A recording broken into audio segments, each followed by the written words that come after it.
பிரியமானவர்களே, கர்த்தர் இயேசுவின் நாமத்தில் உங்களை வாழ்த்துகிறேன். தேவ கிருபையினால் மீண்டும் ஒரு முறை இந்த 21 நாள் ஜெபத்தின் இந்த 15வது நாளுக்காக கர்த்தரை நான் துதிக்கிறேன். இந்த நாளிலும் ஆண்டவர் வார்த்தை என்ன? எதிர்ப்பு வரும்போது அதை எப்படி மேற்கொள்ளுவது? வாழ்க்கையில் போராட்டங்கள், எதிர்ப்புகள் வரும். அதை எப்படி மேற்கொள்ளுவது என்பதற்கான வழிமுறைகளை வேதத்தின் மூலம் அறிகிறோம். ஸ்தேவான் வாழ்க்கையில் எப்படியெல்லாம் பிரச்சனைகள் வந்தது. இந்த ஸ்தேவானை குறித்து இதற்கு நேற்றைய தினத்தில் உங்களுக்கு நான் சொல்லியிருப்பேன். அவன் எப்படிப்பட்டவன், ஆண்டவர் எப்படி நடத்தினார், அவன் மேல் இருந்த அபிஷேகத்தின் வல்லமை என்ன என்பதை நாம் பார்த்தோம். இப்ப எதிர்ப்பு அவருடைய வாழ்க்கையில் ஓய்ந்த பாடு இல்லை. சத்துரு பிரச்சனைகளை கொடுத்துக்கிட்டு தான் இருப்போம். ஒரு நல்லது நடக்குன்னு விட மாட்டார்கள். துன்பங்கள் வரும் தான். ஆனா பிரச்சனைய வர வர வர அது நமக்கு நல்ல பக்குவத்தை கொடுக்கிறது. பிரச்சனை வருவது நல்லது இல்லைன்னு சொல்ல முடியாது, நல்லது. அதுல பழகுனவங்களுக்கு நல்லா இருக்கும், பழக்கம் இல்லாதவர்களுக்கு கஷ்டமா இருக்கும். ஸ்தேவானுக்கு பழக்கம் வந்துச்சு. இப்போ என்னதான் வந்தது? ஸ்தேவான யார் யாரெல்லாம் எதிர்த்தாங்க? எதிர்க்கிற அளவுக்கு அந்த மனுஷன் வாழ்க்கையில ஏதாவது பிரச்சனை இருந்ததா? இல்லை. அப்ப என்ன அப்படின்னு சொல்லும்போது 6ஆம் அதிகாரத்தின் 9ஆம் வசனத்தில் படிக்கிற வேளையில் அப்போஸ்தலர் 6:9 அதுல எத்தனை விதமான கூட்டம் வந்தாங்கன்னு. லிபர்டீனர், அவங்க ஆலயத்தை சேர்ந்தவங்க. சிரேனே பட்டணத்தார், அலெக்சந்திரியா பட்டணத்தார், சிலிசியா நாட்டார், ஆசியா தேசத்தார் எல்லாம் எழும்பி ஸ்தேவானோடு தர்க்கம் பண்றாங்க. ஏற்கனவே ஒரு முறுமுறுப்பு வந்ததுன்னு சொல்லிதான் அந்த முறுமுறுப்பிலிருந்து ஜனங்களுக்கு விடுதலை கொடுக்க பந்தி விசாரிப்புக்கு 7 பேரை நியமித்து தேவ பிள்ளைகள் ஜபத்திலும் பிரசங்கத்திலும் உபதேசத்திலும் நிலைத்திருந்தாங்க. அப்படி நியமிக்கப்பட்ட 7 பேர்களில் முக்கியப்படுத்தப்பட்ட சிலர் உண்டு. அதுல ஒருவர் ஸ்தேவான். இப்ப இந்த ஸ்தேவான இவங்க எல்லாம் எதிர்க்க ஆரம்பிக்கிறாங்க, தர்க்கம் பண்றாங்க. ஆனால் அப்படி அவர்கள் பேச ஆரம்பித்தாலும் நீங்க அந்த வார்த்தையை பாருங்க. 10வது வசனத்தில் அவன் பேசின ஞானத்தையும் ஆவியையும் எதிர்த்து நிற்க அவர்களால் கூடாமற் போயிற்று. இப்ப அவர்கிட்ட பேசுறவங்களாம் அறிவாளிகள். ஸ்தேவான் கிட்ட தர்க்கம் பண்ணவங்க ஒண்ணும் தெரியாதவங்க அல்ல, முக்கியஸ்தர்கள், தெளிவானவர்கள். ஆனா தேவ மனுஷனை எதிர்க்கிறாங்க. தேவ மனுஷன் யார சார்ந்து வாழுறாரு? தேவனை. தேவ ஞானத்தை வாஞ்சிப்பார், தேவ நடத்துதலுக்காக ஒப்பு கொடுப்பார். எங்களால ஒண்ணும் முடியாத ஆண்டவரே, என்னை இவர்கள் பேசுகிறார்கள், எங்களை இவங்க விரோதிக்கிறாங்க, அவங்க கிட்ட எதிர்த்து நிக்க எங்களால முடியல, நீங்க தான் உதவி செய்யணும்னு அப்படி ஆண்டவரிடத்துல கேட்கும் போது தேவன் சும்மா விட மாட்டார். அவர்களை எதிர்த்து நிற்க, இந்த ஸ்தேவானை எதிர்த்து நிற்க அவர்களால் கூடாமற் போயிற்று. இப்படியேதான் யோசபாத்துக்கு முன்பாக 3 விதமான தேசத்து ஜனங்கள் வந்தாங்க. 2 நாளாகமம் 20ஆம் அதிகாரத்தில் பல விதங்களில் வந்து கஷ்டப்படுத்தினாங்க. ஆனா யோசபாத் தேவ மனுஷன், தேவனையே நம்பி இருந்தார்.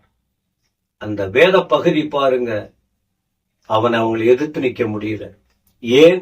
ஆண்டவர் இறங்கி வந்தார், யுத்தம் பண்ணினார், தம் பிள்ளைகளை எதிரிகள் கையிலே விடவில்லை. அத போலதான் தேவனுக்காக பிரித்தெடுக்கப்பட்ட ஸ்தேவான், தேவனுக்காக வைராக்கியமாய் நின்ற ஸ்தேவான், தேவ ஜனங்களுக்காக வேலை சேவை செய்யும்படி அர்ப்பணிக்கப்பட்ட ஸ்தேவான், தேவ ஆவியினாலும் ஞானத்தினாலும் வல்லமையினாலும் அபிஷேகத்தினாலும் நிரப்பப்பட்ட ஸ்தேவான் கர்த்தரோடு இருந்ததினாலே, கர்த்தர் இந்த ஸ்தேவானோடு இருந்ததினாலே அநேக தேசத்து மக்கள் வந்து இவனை விரோதிக்கும் போது அவர்கள் அவனை எதிர்த்து நிற்க முடியவில்லை.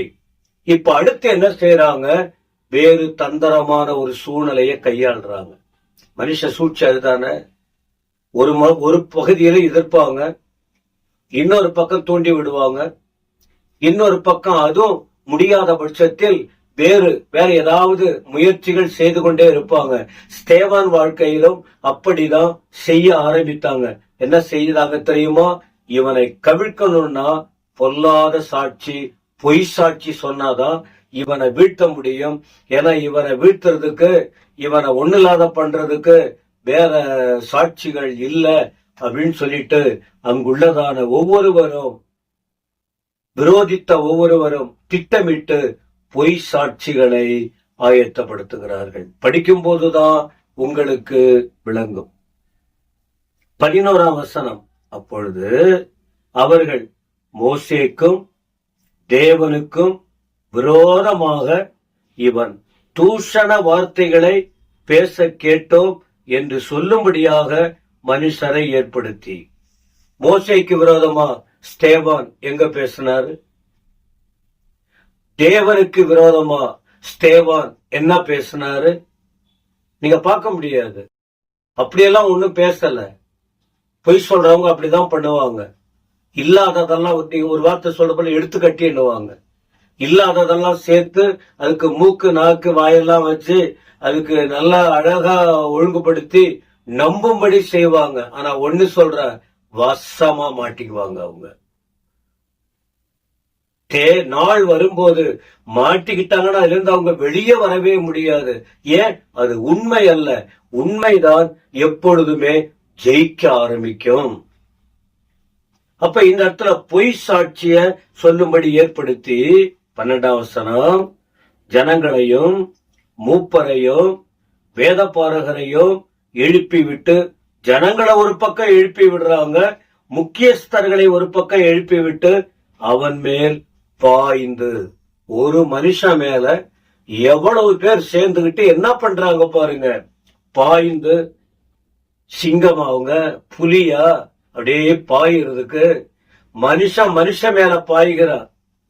அவனை பிடித்து ஆலோசனை சங்கத்தாருக்கு முன்பாக இழுத்து கொண்டு போறான். இழுத்து கொண்டா எவ்வளவு குடும்பப்படுத்துறாங்க பாருங்க. 13ஆம் வசனம், பொய் சாட்சிகளையும் நிறுத்தினார்கள்.